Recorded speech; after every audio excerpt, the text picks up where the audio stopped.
Stop losses do not work. Obviously, I'm joking. They work, but there is a very high probability that you are implementing stop losses in the incorrect way.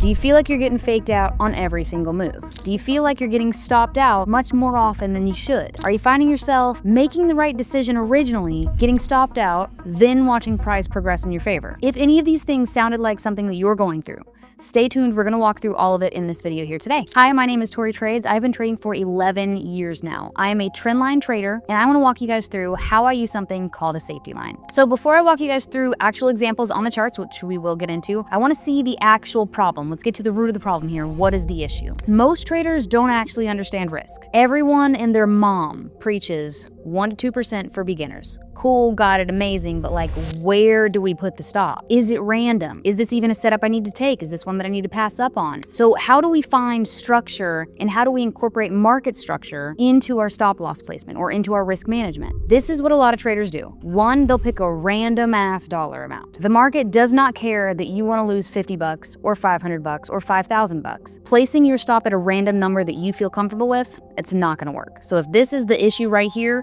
we're going to make a lot of progress in this video. Now, some other traders will incorporate supply and demand or support and resistance levels for their stop losses, which is totally fine and fair. Maybe they'll utilize like some previous swing lows or swing highs, but if you are trading a trendline strategy and you are implementing a support and resistance style stop loss, they do not complement each other and they will not work together. Now, if you are looking to implement my strategy, we need to use dynamic risk, not just a static support and resistance stop loss. So I'm not saying that stop losses are wrong, and I'm not saying that utilizing support and resistance for your stop losses is wrong either, or some previous swing highs or swing lows, but I'm saying if you are incorporating a trend line strategy similar to mine, you need that dynamic risk, or you're going to find yourself getting stopped out on a regular basis, not being able to stay in for the entire trend or the entire move. So instead of doing that, instead of the swing highs, swing lows, the support and resistance, the key levels, the supply and demand, or the random dollar amount, please don't do that. I want to introduce you guys to something called the safety line. This is how I manage risk dynamically. The safety line is not a static, fixed stop.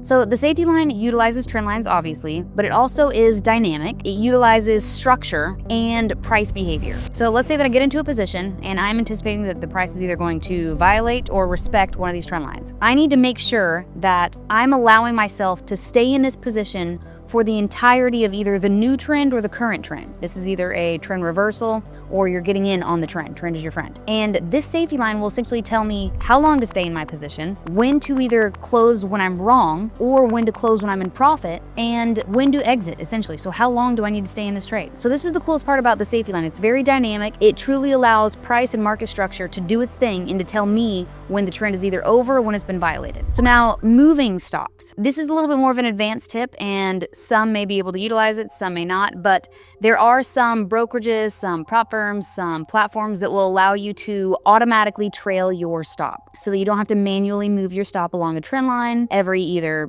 5 minutes, 1 hour, 4 hours, depending on your time frame. So some programs or platforms will allow you to do that automatically. I don't use a brokerage that allows me to trail my risk automatically, so I have to do this manually every single either candle or previous swing on the trend line, but I am constantly moving my stop as price progresses. Now, one thing that I won't allow to interfere with moving a stop loss is fear. I'm not going to move my stop loss based on fear. I will just simply move it along the trend line as price is progressing, as it is creating these pullbacks, as it's ebbing and flowing along the trend line. I'll give you just one more breakdown before we actually get into the charts, but if you can think of it like utilizing a trend line strategy, obviously you want to implement the trend itself to tell you where to take your loss or where to close your profits or how to manage your risk. And the coolest part is this safety line, which I'll get into with you guys in a moment, is that we're simply placing our stops based on the trend lines. So let me walk you guys through what this actually means now. Okay, so I want to give you guys an example that is probably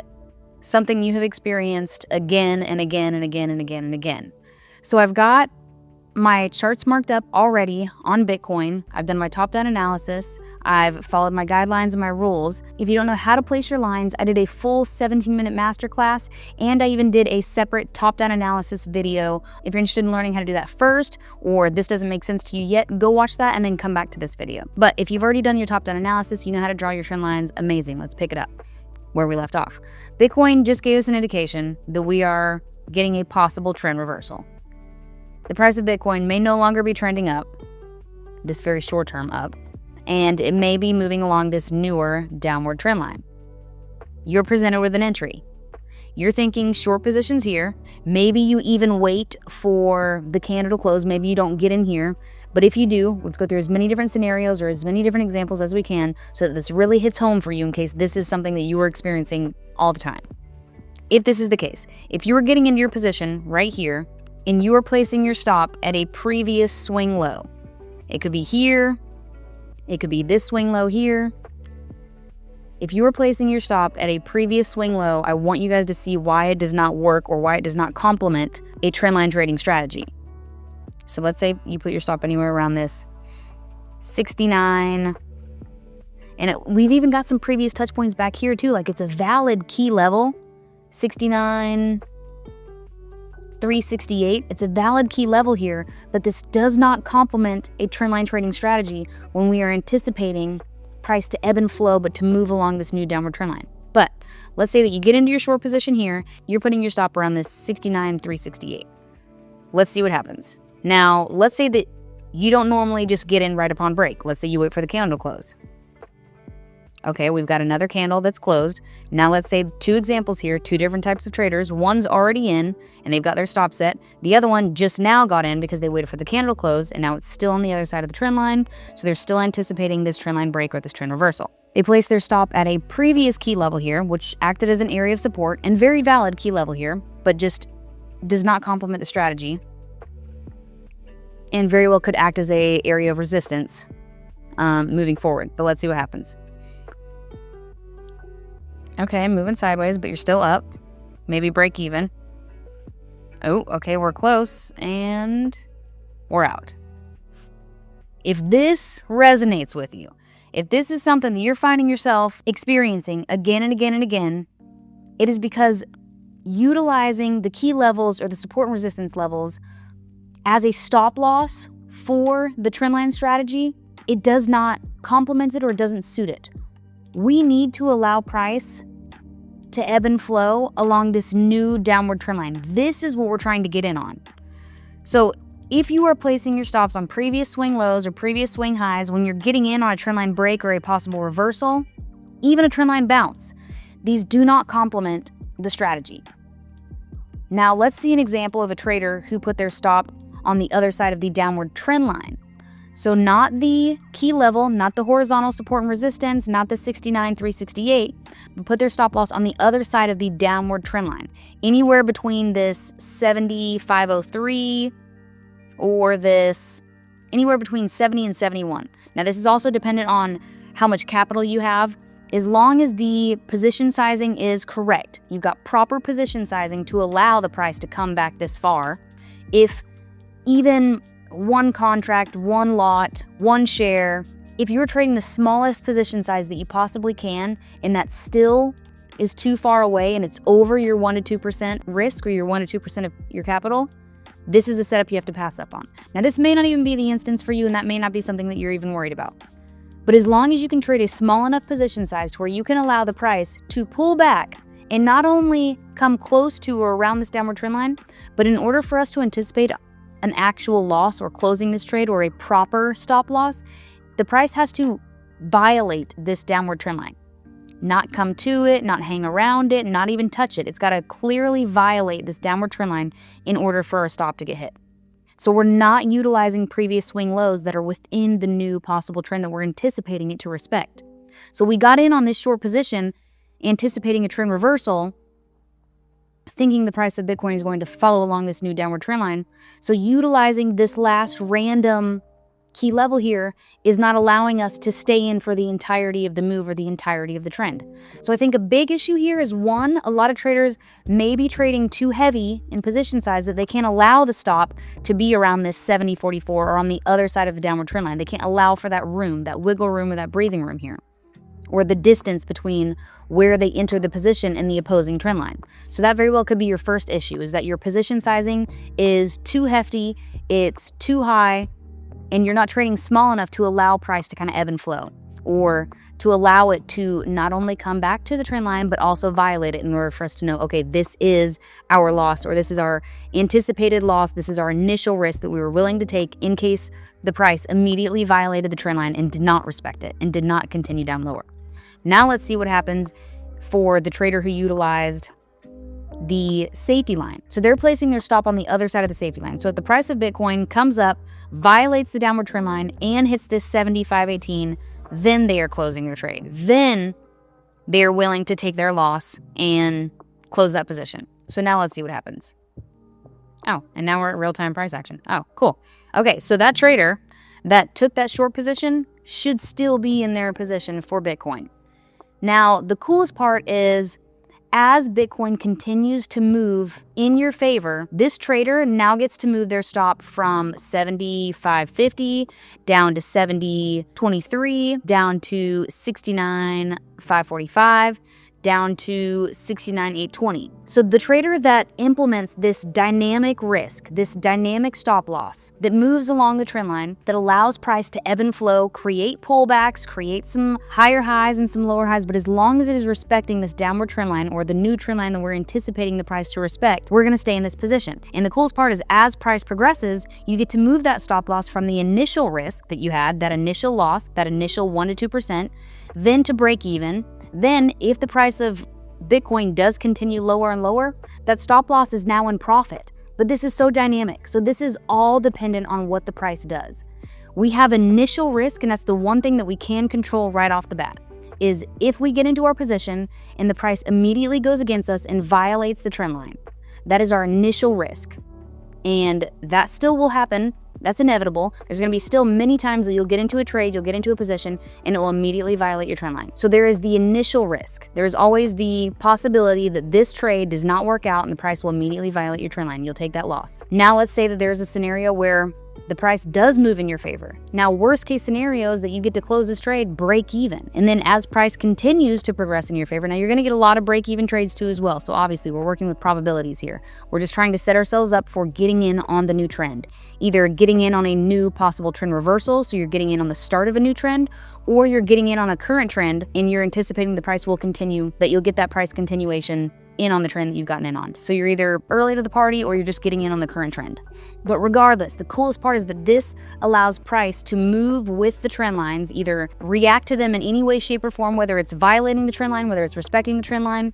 Our stop is dynamic and it moves with price. So I think this is where a lot of traders get it wrong. I think this video is going to help a lot of traders out there that have been trying to piece together my strategy or a trendline trading strategy, and they are trying to implement other strategies for risk management that do not complement it. So as long as you can utilize the trend line for your stop losses and make sure that it is dynamic and it moves along with price, you're going to see a huge difference in your trading. And I think this is what a lot of traders are missing, is this safety line concept.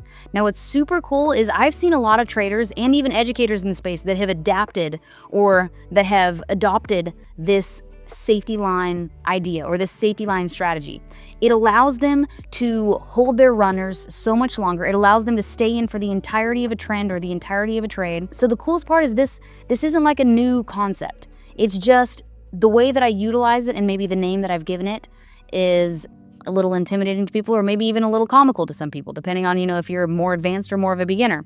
But this is truly dynamic risk. It allows the price to tell me when I'm getting out of my trade. It allows me to capitalize on the most amount of profits if the price of Bitcoin is going to continue down lower and lower and lower along this line.